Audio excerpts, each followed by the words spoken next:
Let me deal with the misconceptions I hear from letting agents every single day, because these are not just wrong, but they are actually costly. And in many cases, they are already triggering investigations. So, misconception number one: we're waiting for our head office to tell us what to do. We have a legal team, so we're okay. Your head office does not know where the risks are inside your managed properties. Your legal team cannot tell you what Category 1 or Category 2 hazards exist across your portfolio right now. They have not done their training. They do not have the relationships with your local enforcement officers. Waiting for head office is not a compliance strategy, it is a risk. Misconception number two: our properties are fine, we have had them all refurbished.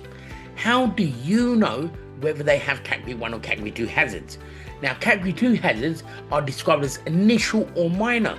They still carry fines and penalties, right? And it's down to the discretion of the housing enforcement officer. And they are the ones that you will not see unless you're trained to look for them. And even then, well, you're most likely to miss them. A refurbished property that is more than 10 years old is almost certainly carrying Category 1 and Category 2 hazards right now. And once an enforcement officer is inside that property, if they really want to find something, they will find something. And that is a reality. And the thing is this, right, because it's down to the discretion of the enforcement officer, right, so what one officer may overlook, another one will not. Right, and also, the other thing is here is right, because there's 18 different legal frameworks. It's not just HHSRS, it's not just the 2018 Fit for Human Habitation Act here, it's the 18 different legal frameworks, which if they want to, if they feel that they have a what they call a moral duty, right, they can apply that, and you can still get fines and penalties against it. So misconception number three: we will deal with it when it happens, but we've been okay up until now. Right? That is a ticking time bomb. Before 27 December 25, local authorities did not have the resources, the powers, or the funding to come after you. That has now changed. They retain every fine that they collect, and the money goes straight back into enforcement activity. One fine can be 35 to 40,000 pounds, right?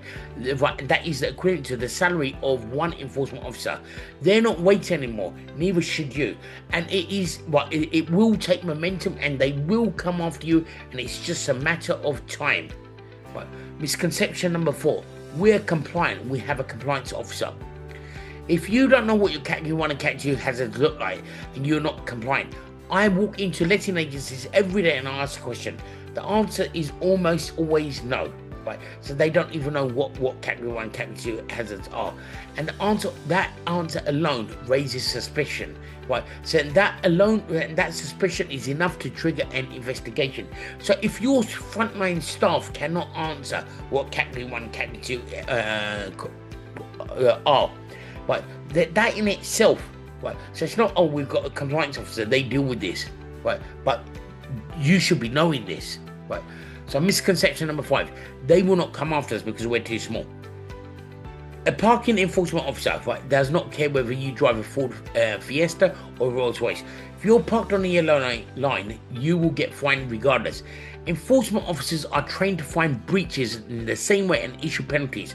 Science does not protect you. And if you have got tenants that you have been complaining, if a landlord is been pushing for high rents, right, if a property is being sublet without your knowledge, whether they investigate, and they will be asking you, not your landlord, you. Why do you not pick this up? What inspection? What were your inspection findings?